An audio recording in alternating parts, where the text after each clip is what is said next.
Hello again, everyone. I am Colleen O'Brien. I am a certified theta healer, and today I am going to talk to you about what is possible and what could be possible for you with my Money Mindset Mentorship program. So, one of the things that came up for me personally when I was working on myself was looking at my family money stories. Now, there are other programs out there. There may be even other books that talk about, how did you learn how to deal with money? How did your family talk about money, feel about money? And a lot of that is focused on what you are consciously absorbing, right? It's stuff that you've either observed or you've lived yourself with your parents, possibly your grandparents, maybe heard a story from your great grandparents that's passed down, but it's very much around the immediate family or that family that is contemporary to you, those near ancestors. One of the great things about theta healing is that you can go back further than that in your family line using the theta healing technique. And even if you're someone like me who has done nearly 20 years of her own family tree research and feels like she knows a great deal of her ancestors, there's even stuff that is further back than that, further back than even the documentation or the records are that survive. So that's where it can get really, really interesting. So I had gone into the theta healing meditation and I asked specifically, what did I inherited here that was showing up through my family line in the way that I am interfacing with money today here in this lifetime. And there were actually three ancestors that came forward. I'll share what one of them was here in this video just for brevity's sake. And there was a sense that this ancestor was living during the time, like a Middle Ages, like a medieval sort of time frame. And so it was and there was also this family belief of very much looking down on those who were less fortunate, particularly those who were begging for money. And there might have been a little bit of a religious thing going on there too. But the sense was, also this was a time where there wasn't a social safety net. Like there wasn't really a welfare. You might have been able to get something from a church, but for the most part, your family was the one that took care of you. And so the family belief was around, looking down on these beggars or these people who were less fortunate because there was a judgment against their family. Like, don't they have a family to take care of them? Like, and shame on that family for not providing for their own. And so when I dug a little further, and in theta healing we do this technique called digging, because the beliefs are, you go a little bit deeper, and you want to get to the bottom of it.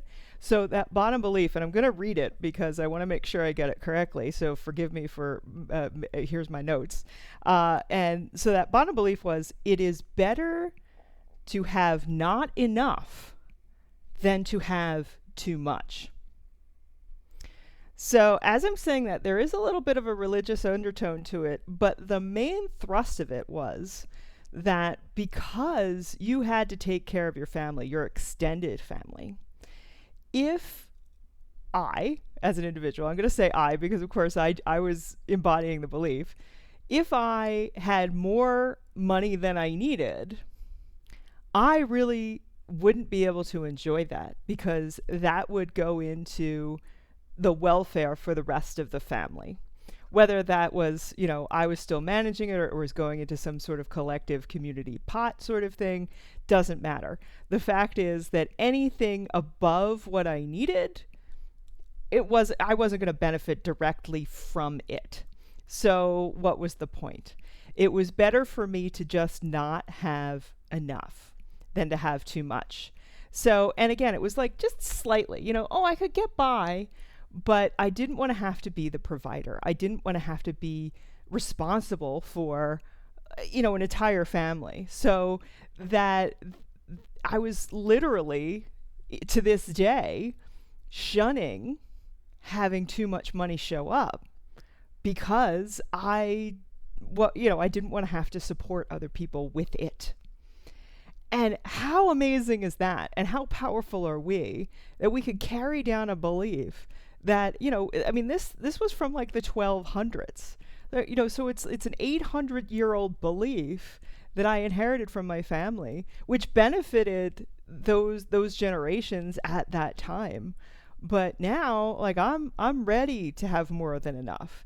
And I would love to be able to choose how I would like to either enjoy that or support others, right? I have nothing against charity, but this was very much a sense of forced charity, right? Like this was how the family survived, and because there weren't any other options, really, the way the society was set up. So that is just one of the things that is possible to uncover when you dig into your subconscious money mindset beliefs. And if you would like to explore more, find out what's going on with you, because of course this money mentorship program is a one-on-one program. We are going to work individually. I invite you to see what more information is available on my website. There's also a form there if you wanted to, just have a personal Q&A with me if you had some questions about the program before you decided to sign up. It's a no pressure call. It's not a sales call. It's not a discovery call. It's not a clarity call. It's just like, hey, you know what? If you need some more information, let's just book some time together and you can ask what you need to ask from me to help you make that informed decision. So that is today's installment about the family money stories. If you've already done some work on on the family money stories that you're consciously aware of, great job. If you are a theta healer and this inspires you to dig a little deeper into those farther off ancestors, that's amazing as well. And of course, if I can be, I'm going to say, of service, because that's a great segue into tomorrow's is about service. So if I can be of service to you in this capacity, you know where to find me on my website, colleanobrien.com. That's Colleen with an A, O'Brien with an E. Thank you so much for watching today's video, and I will see you tomorrow.